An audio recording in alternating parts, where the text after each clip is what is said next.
golpe foi esse, onde as imagens de responsabilidade do Ministério da Justiça, quase 200 câmaras, elas simplesmente sumiram, quatro imagens, 4 câmeras apenas apareceram. Que golpe foi esse, onde a BIM, a Agência Brasileira de Inteligência, emitiu mais de 30 informes de possível violência para o general G. Dias, chefe do GSI. Que golpe é esse, onde o chefe do executivo, Lula, no caso, né, ele que não costuma acordar cedo no dia de semana, domingo cedo vai para Araraquara, ver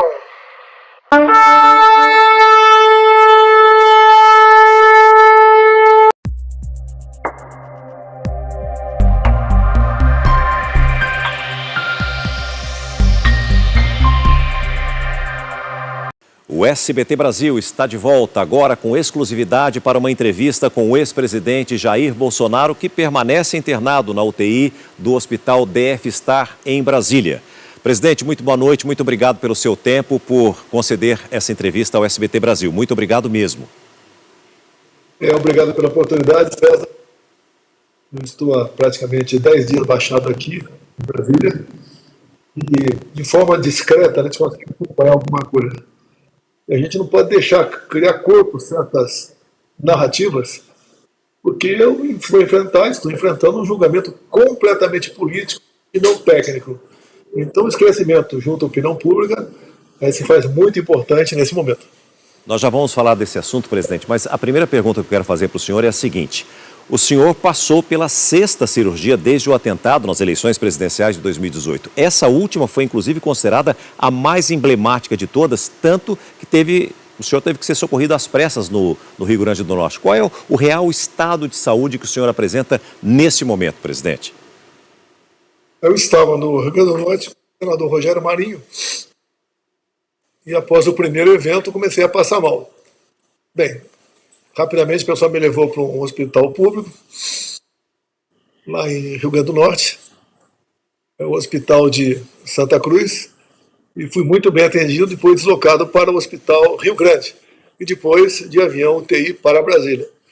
Fui muito bem aqui, foi uma cirurgia no último domingo, dia 13, né, que começou por volta de 9 da manhã, acabou 21 horas, ou seja, 12 horas de cirurgia. Foi a cirurgia mais invasiva, complexa e de risco que eu enfrentei até hoje.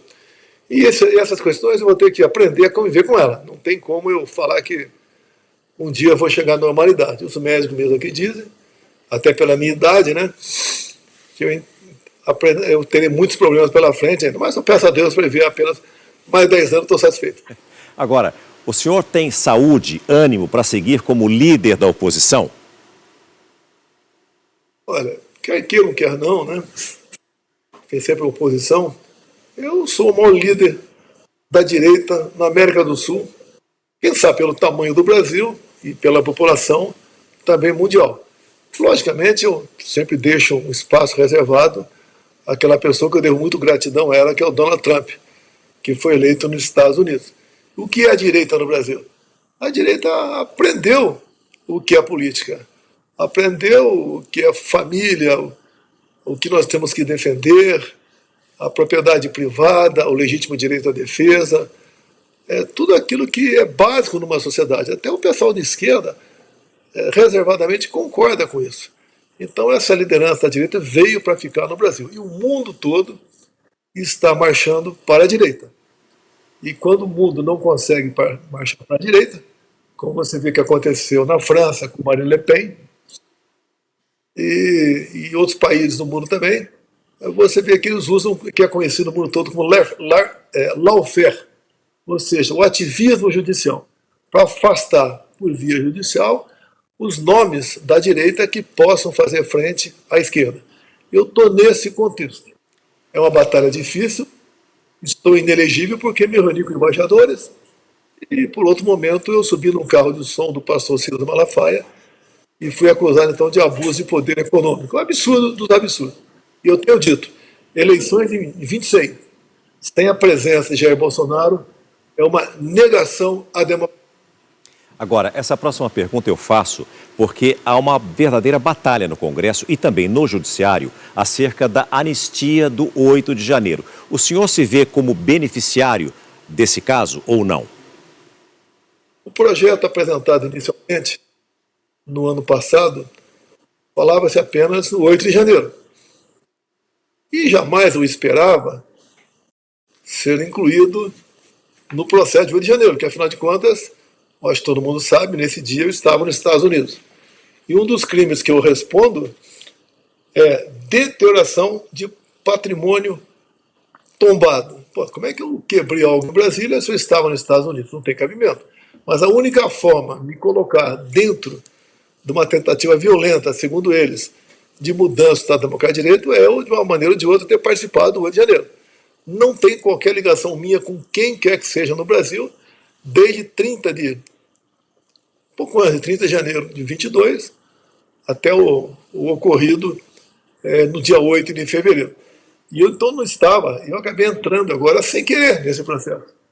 Porque lá atrás queriam colocar no projeto da anistia do Rio de Janeiro a questão da inelegibilidade. Eu fechei a questão do meu partido, tinha 90 e poucos deputados na época, para eu não entrar nesse projeto da anistia. Assim foi feito. E agora, por coincidência, eu estou dentro desse processo de anistia também. O que interessa para mim é colocar na rua, dar liberdade a esses pobres coitados.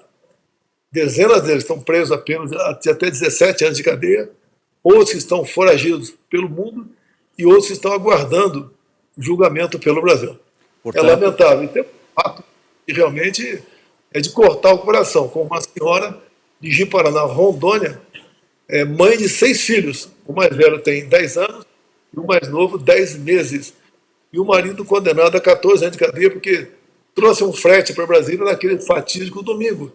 E foi visto na região dos Três Poderes, e ele foi levado às barras do tribunal e condenado a 14 anos de cadeia. O marido está foragido, não sabe onde ele está, se na região de Rondônia, Brasil ou Argentina, mas é um homem que está vendo, né, de longe os seus filhos crescer sem a sua presença. Bom, vamos falar sobre a denúncia da Procuradoria-Geral da República e o julgamento no Supremo Tribunal Federal sobre essa tentativa de golpe de Estado. O senhor disse que sempre não tem como dizer que teria participado dos atos porque estava nos Estados Unidos nesse período. Esse argumento, o senhor acredita que é suficiente para convencer os ministros do STF? Olha, pelas condenações que estiveram até agora, condenações absurdas, é um processo, né, tipicamente político, não tem nada de técnico. Então eu disse para você, como é que eu posso deteriorar um patrimônio se estava fora do Brasil?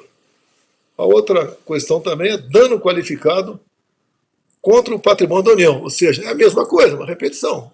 Que dano é esse que eu participei? Você não tem uma só ligação com quem quer que seja aqui no Brasil. E outros dois idênticos, né? Golpe de Estado, uma brincadeira.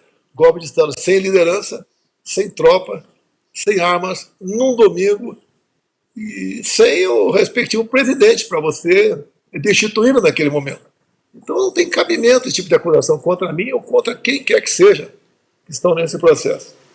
E outra é a organização criminosa armada.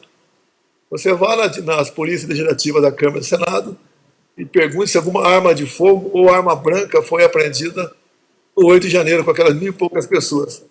Nenhuma arma foi apreendida. Agora, o senhor acredita que as manifestações convocadas pelo senhor possam ter influenciado essas pessoas a participarem deste ato no dia 8 de janeiro ou não tem nada a ver uma coisa com a outra? Não teve nenhuma convocação patrocinada por mim, nas minhas mídias sociais, ou até na rede de Zap, sobre o 8 de janeiro, sério. O que nós resolvemos quando começaram os acampamentos? De comum acordo, deixar o pessoal lá, que era uma grande massa, chegou a ultrapassar 30.000 pessoas, e as pessoas na região da Praça Três Poderes seria pior, no meu entender, no tocante a uma contenção de qualquer problema. Se bem que o nosso pessoal nunca participou de atos de violência em todas as manifestações que fizemos ao longo de mais de 4 anos por todo o Brasil. Então também não existe esse link.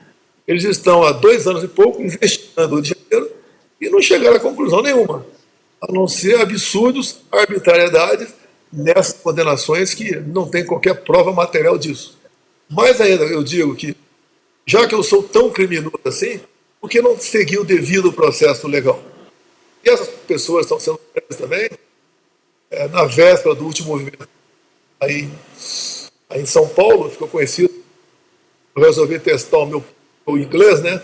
Popcorn, screen, ou seja, pipoqueiro e corneteiro dão golpe de Estado no Brasil, porque foram condenados por golpe de Estado. Não dá para entender isso. Como é que o senhor analisa? Mas como é que o senhor analisa esses atos de 8 de janeiro? Foram um atentado à democracia ou não? Como é que o senhor vê o que aconteceu no dia 8 de janeiro? Foi uma manifestação que perdeu-se o controle. Quando as pessoas que estavam no acampamento chegaram na Praça do Poder, já estava tudo destruído. Estava tudo quebrado lá. Imagens que nós temos de antes do horário que a turma chegou lá, comprova isso aí. Você pode ver, em 8 de janeiro nós fomos tratados, falo nós porque eu me considero um brasileiro, um patriota, né? Mas quem estava aqui no Brasil foi tratado como terrorista golpista. Que terroristas são esses? Onde o chefe do GSI passeia entre eles de forma tranquila dentro do palácio do presidente da República. E que golpe foi esse? Onde as imagens de responsabilidade do Ministério da Justiça, quase 200 câmaras, elas simplesmente sumiram. Quatro imagens de 4 câmaras apenas apareceram. Que golpe foi esse? Onde a BIM, Agência Brasileira de Inteligência, emitiu mais de 30 informes de possível violência para o general G. Dias, chefe do GSI. Que golpe é esse? Onde o chefe do executivo, Lula, no caso, né, ele que não costuma acordar cedo dia de semana, domingo cedo vai para Araraquara ver uma catástrofe que teria ocorrido lá no final de dezembro. Ou seja, história muito mal contada. Agora, lamentavelmente, o encarregado do inquérito, junto com a sua Polícia Federal, a parte da Polícia Federal, é o grande responsável por estado de coisa que estamos vivendo. Digo mais, né? Se eu estivesse no Brasil, dia 8 de janeiro, estaria preso até hoje, sendo acusado de ter planejado esse que eles chamam de atentado à democracia. Perdeu-se a noção, quando o pessoal chegou lá, já estava tudo quebrado, você vê a imagem do povo de verde e amarelo chegando dizendo, olha, não quebre, não quebre, não quebre, e mais ainda. Quando eu deixei o Brasil, dia 30 de dezembro, eu fiz uma live, falando para o pessoal, olha, o mundo não vai se acabar de 1 de janeiro, nós voltaremos, fiquem tranquilos, paz, tranquilidade, paciência, vamos em frente. Bem, as convocações recomeçaram na quinta-feira, a véspera do dia 8, é muito fácil levantar por parte da Polícia Federal quem patrocinou essas convocações, mas não fizeram isso aí. E acabou acontecendo esse tumulto, esse quebra-quebra que ninguém concorda. Eu fiz um pronunciamento à nação, inclusive, no dia 2 de novembro de 22, após as eleições, dizendo que vamos continuar lutando, vamos fazer a nossa parte, dentro das 4 linhas da condição, que os nossos métodos não são iguais aos deles. Nós somos pela paz, pela tranquilidade, pela transparência, nós não invadimos patrimônio. Tudo isso está numa coletiva que é da imprensa no dia 2 de novembro de 22. Agora, os seus adversários dizem que o senhor teria participado da redação da minuta do que aconteceu durante 8 de janeiro, do chamado golpe. O que o senhor tem a dizer a respeito? O senhor participou dessa redação ou não? Olha só, chama de minuta de golpe, né? Minuta de golpe, segundo eles, está em cima de um dispositivo constitucional, estado de defesa. É bom você tocar nesse assunto, César, porque olha só, quando acabaram as eleições, nós aqui peticionamos o Tribunal Superior Eleitoral sobre algumas inconsistências que havíamos notado. E tínhamos outras petições a fazer. Bem, no dia seguinte, o presidente do TSE, Alexandre de Moraes, mandou o arquivo e nos deu uma multa de 22 milhões de reais. Eu duvido um só advogado dizer que o seu cliente ou ele foi multado por ter peticionado o juiz, seja que instância for pelo Brasil afora. O único multado foi o nosso partido.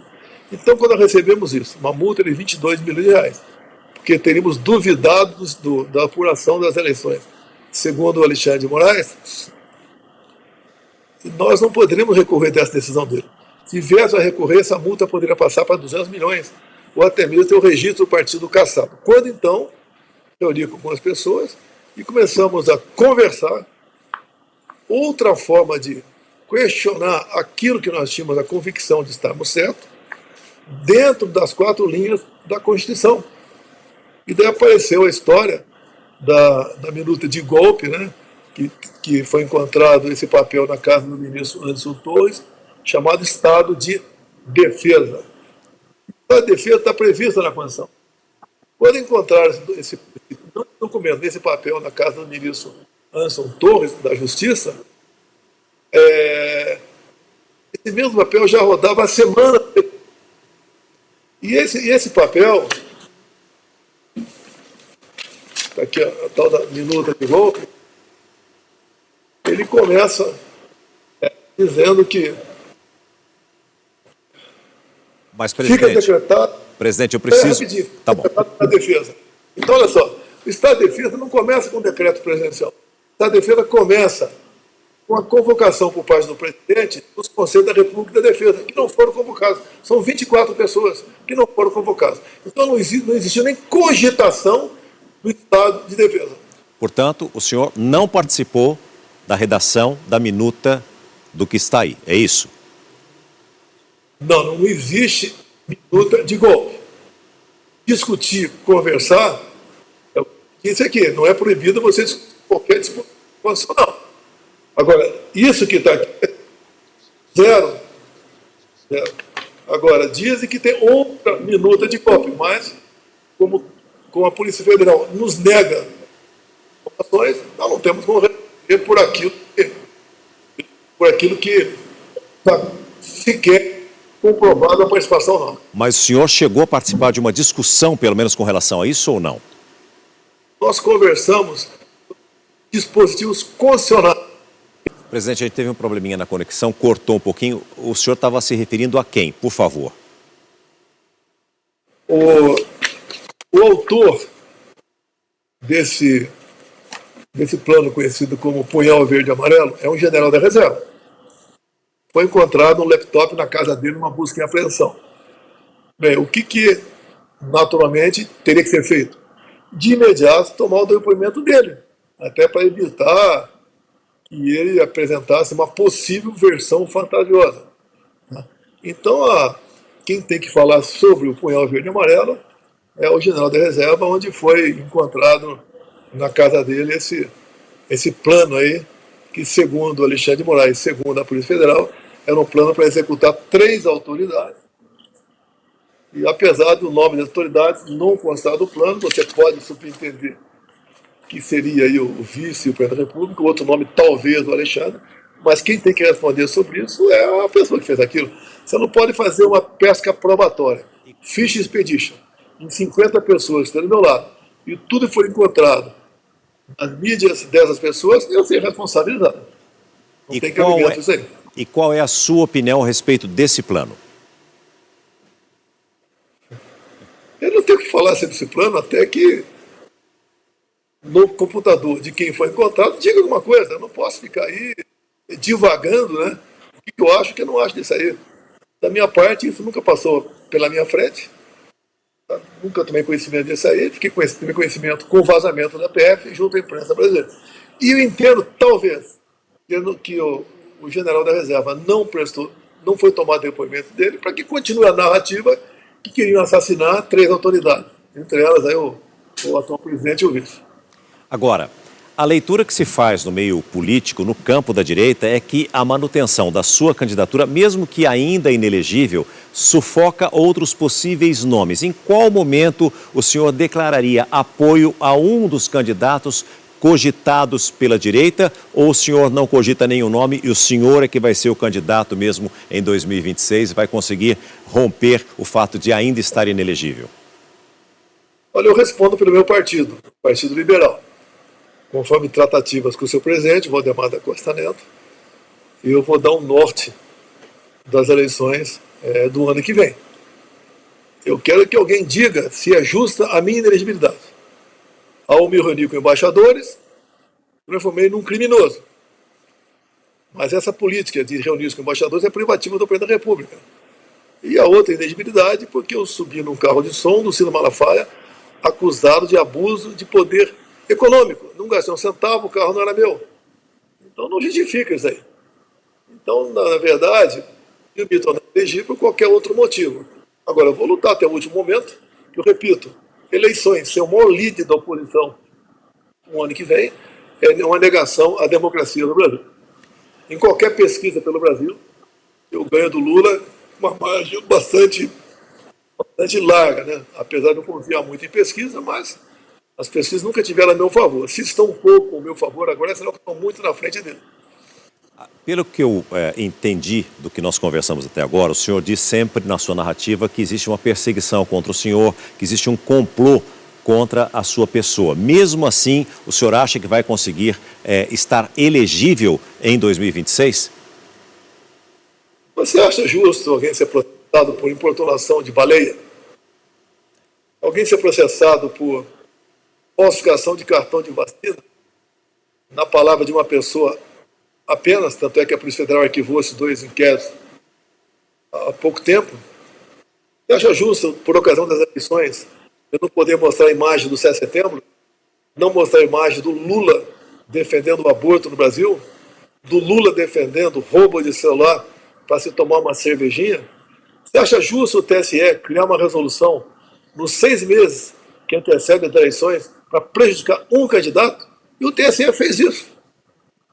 Uma resolução entre o primeiro e o segundo turno, onde transformou mais rígida ainda a punição e restrições de blogueiros de direita. O pessoal da direita estava apavorado. Não é só com ameaça de prisão, desmonetização de páginas, tá? Derrubada das mesmas, ameaças. Você era perseguido no Brasil por botar um outdoor na tua casa, uma placa um pouco grande na tua fazenda. Perseguido por isso. Eu não pude mostrar imagens do enterro da Rainha Elizabeth. Uma rainha, né, na ONU discursando sobre questões de interesse do nosso Brasil. O TSE fez uma campanha forte para que menores de 16, 17 anos tirassem título. Essa faixa etária, 75% vota no PT, e foram mais de 4 milhões de novos títulos. Só aí deu uma diferença de 2 milhões de votos por Lula, maior do que a diferença observada nas eleições. Só aí você acha que teve ou não a mão do TSE por ocasião das eleições, além de todo o cerceamento. E uma coisa para ficar bem claro, né, quando falo em Forças Armadas nas eleições. As Forças Armadas não foram intrujas, não foram intrujas por ocasião das eleições. As Forças Armadas foram convidadas, ou melhor, elas foram colocadas dentro da portaria do ministro Barroso, onde foi criado a Comissão de Transparência Eleitoral. Então as Forças Armadas estavam lá dentro. Elas tinham que fazer seu papel. Elas não podiam apenas assinar embaixo tudo que chegava lá. Por isso as Forças Armadas participaram por ocasião das eleições. E elas não questionaram as eleições, até como achavam que devia questionar, porque elas tinham poderes para tal. E no primeiro momento, quando eu achei que era bem-vinda a participação das Forças Armadas, aconteceu exatamente o contrário. Eles botaram as Forças Armadas para calá-las e, no final das contas, dizer que elas apoiaram totalmente o processo eleitoral. Agora, vale a pena retornar. O golpe, segundo a Polícia Federal, começou dia 29 de julho de 21, numa live minha, onde eu critiquei o sistema eleitoral. Ora, a minha crítica eleitoral não começou em julho de 21. Em 12, eu comecei a bater duro nessa questão. Eu comecei a me preocupar com a lisura, com a transparência, com a segurança do sistema eleitoral. Tanto é que em 16, 15 para 16, eu aprovei uma emenda a um projeto de lei eleitoral, cujo relator era o Rodrigo Maia, permitindo o voto impresso. Nós aprovamos, Dilma Rousseff vetou, nós derrubamos o veto por mais de 400 votos só na Câmara. E depois, então, o TSE, ou melhor, o Supremo Tribunal Federal resolveu dizer que o voto impresso era inconstitucional. Baseado no quê? Inconstitucional, ponto final. Eleições hoje em dia mais seguras do Brasil tem na Venezuela, tem no Paraguai. Lá é o voto eletrônico igual o nosso, o voto impresso do lado. Ou seja, o que o povo quer, a grande parte do povo quer. Eu, enquanto parlamentar lá atrás, defendi, foram os interesses do povo brasileiro. Ele tem que ter a certeza em que ele votou, vota para aquela pessoa, ponto final. Agora, agiu com truculência o TSE, com essas proibições todas, com medidas, né, de perseguir quem era direita.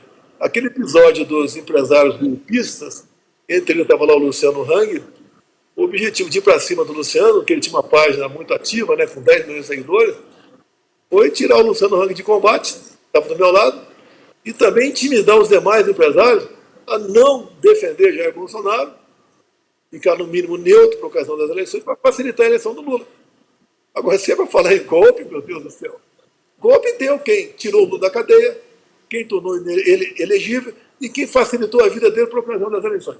Com tudo que o senhor disse até agora, presidente, o senhor confia, acredita na justiça ou o senhor acha que não vai ser possível o senhor realmente ser candidato? E se o senhor não for, realmente existe um prazo limite para que isso aconteça, para que o senhor possa se declarar candidato ou apoiar um outro nome da direita? O quadro como está no momento, eu registro minha candidatura no último momento. O TSE tem pouca semana para decidir. Eu acredito que até lá esteja movimentando multidões pelo Brasil. Eu duvido, a esquerda não vai ter um nome para se apresentar como um razoável candidato. Se for o Lula, pior ainda. E não tem liderança formada pela esquerda no Brasil. Do nosso lado direita tem bons nomes por aí, não vou citar nenhum nome deles, né? Tem bons nomes, mas cada um dentro do seu partido deve cavar seu espaço. Então esses candidatos têm que começar a rodar pelo Brasil. Fazer realmente o seu trabalho para ganhar a simpatia e a confiança da população. A população não quer, a maioria da população não quer outro nome à direita que não seja Jair Messias Bolsonaro. E ponto final, o que eu vejo a meu favor disso aí? Eu não estou contra o povo. Você, por exemplo, o César, intenção, olhar a Paulista, no último dia 6 de abril, você vê aquela multidão lá. Como é que pode termos eleições no Brasil onde a maior liderança da direita está fora da cédula eleitoral? Não tem cabimento. Qual a acusação? Acharam dinheiro na minha cueca? Acharam uma mala de dinheiro na minha casa? Fizeram 3 buscas de apreensão em cima de mim, por motivos mais bizarros possíveis. Eu desfalquei com a imprensa, eu quebrei os Correios, eu estou quebrando o fundo de pensão do Banco do Brasil, eu estou assaltando a Itaipu Binacional. Qual é a acusação contra mim? Reunir-se com embaixadores? Essa é uma atribuição privativa do presidente da República. Mesmo assim, o senhor continua confiando na Justiça Eleitoral do Brasil?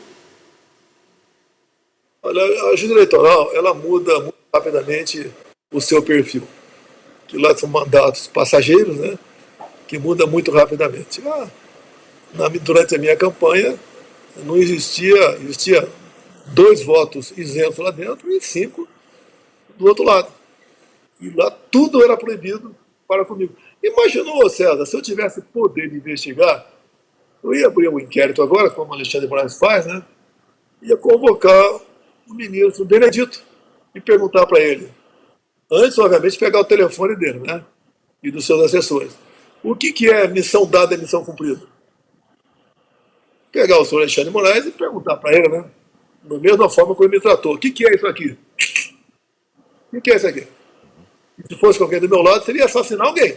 Já estaria aí no plano punhal verde e amarelo. É perguntar para ele por que uma resolução 6 meses antes das eleições que prejudicava um lado da campanha. Tudo que eu falei agora há pouco de impedimento do lado, questionar por lado de lá, quebrando sigilo, prendendo pessoas, para obrigar a fazer doações premiadas. Onde é que nós chegaremos com isso aí? E olha que eu enfrentei uma pandemia, uma guerra lá fora, uma crise hídrica, e tive mais votos em 22 do que em 18.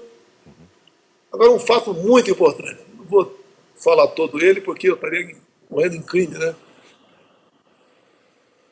Nós não pudemos pressionar o TSE nas minhas eleições, onde o TSE apontou a vitória do Lula. Ou seja, segundo Alexandre de Moraes, as eleições se acabaram. Quem pensar em fazer qualquer coisa agora é criminoso. Agora, por que as minhas eleições em 2018 a Polícia Federal, a pedido, né, ou por determinação do TSE, instalou um inquérito para apurar fraude nas minhas eleições, que é o inquérito 1361 de 2018. Eu lamento, Sérgio, com respeito a você, isso cabe mais à imprensa escrita, no meu entender, eles não vão via lei de acesso a informações, atrás desse inquérito. Esse inquérito foi que eu destrinchei para os embaixadores, que no dia seguinte foi tornado foi classificado como, qualificado como confidencial. E nesse inquérito tem 3 páginas ali, e realmente é inacreditável. Não é uma carta na mão que eu tenho. Política, a gente sabe desde cedo, né, que é transparência. O voto é a alma das eleições. O voto do pessoa mais humilde e da pessoa mais qualificada no Brasil tem o mesmo peso. É um momento onde todos têm o mesmo peso. Por que esse inquérito foi classificado como confidencial no dia seguinte à minha reunião com embaixadores? O que tem nessas 3 páginas que eu estou falando para você que são de cair o queixo de qualquer um. Por que o Alexandre de Moraes classificou como confidencial? Por que o Alexandre de Moraes não suspende o sigilo desse inquérito? Porque não temos dúvida do que aconteceu ao longo desses anos todos. O golpe, segundo eles, começou dia 29 de julho de 21, com uma live que eu fiz, criticando o sistema eleitoral brasileiro. Sistema que eu criticava desde há muito tempo, que eu aprovei e criei uma emenda a um projeto de lei que tratava do voto impresso ao lado da urna eletrônica. E o que tem, presidente? O que tem nessas 3 páginas que o senhor citou? O que consta nessas 3 páginas? Eu falo para você, a PF vai fazer plantão aqui embaixo do hospital e quando der alta vai me prender. Que o inquérito, tudo é confidencial. Para eles, né, quando interessa vazar, eles vazam tudo. Tudo. Né? E eu estou, junto com os advogados, lutando para que esse inquérito aqui seja suspenso a sua classificação sigilosa e todos nós brasileiros possamos mostrar quem tem razão, Jair Bolsonaro ou Alexandre de Moraes. Presidente, já tomei muito seu tempo, tenho apenas 2 últimas perguntas para fazer. A primeira é a respeito da morte do Papa. Como é que o senhor vê o legado de Francisco à frente da Igreja Católica e o que esperar do próximo Papa? Olha, eu sou católico, tenho uma passagem com 5 anos de idade da minha vida que nunca vou esquecer. Isso foi 65 anos atrás. A molecada botou a mesa colada uma na outra na sala e começamos a brincar de carrinho, né? Em cima da mesa. Meu pai chegou e deu um pescoção na turma, hoje em dia conhecido como cachação, o pé do ouvido mesmo, e falou: mesa é o local onde se come o pão e se vela o corpo, respeito, e não se fala de mortos. Né?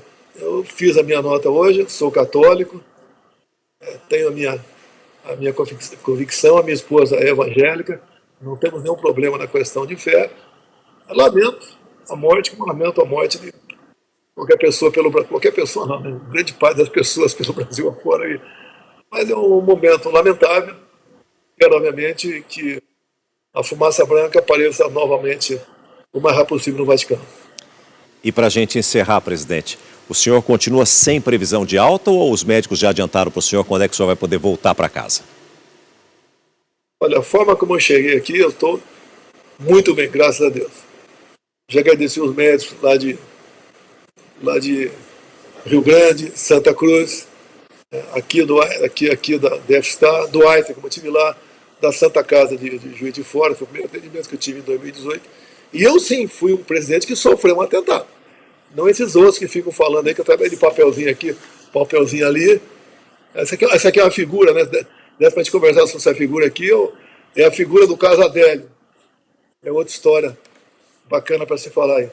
Então a gente lamenta aí a morte do Papa e que escolham o melhor entre eles para ficar à frente da Igreja Católica nos próximos anos. Sei que o senhor está em excelentes mãos aí, mas por que é que as pessoas perguntam por que é que o presidente não veio para São Paulo e optou em ir para Brasília? Por que trocou a equipe médica?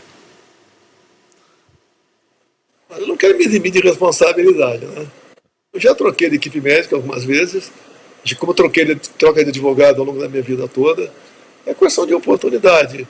Eu entendo que seria melhor tratado aqui em Brasília, ao lado da minha família, do que do que lá em São Paulo. Até que a minha esposa vem todo dia aqui, trocamos aí ideias, confidências, falamos da nossa filha, do nosso futuro, e eu já estou aqui com 9 dias internado, a previsão é ficar mais uma semana aqui no mínimo, então ficaria muito melhor aqui, seria muito dispendioso para nós essa viagem a São Paulo e essa recuperação, por isso optamos ficar aqui no Brasil. Quero desejar aqui a mais pronta recuperação ao senhor, agradecer demais pelo tempo disponibilizado aqui, por termos incomodado o senhor aí num momento tão especial que o senhor tem que repousar, mas pelo visto com tantos papéis, de acordo com tudo que o senhor falou, o senhor não para, essa é que é a grande verdade. Muitíssimo obrigado, viu? E boa recuperação, presidente. Obrigado aí, eu sou 4I, imparável também, obrigado aí.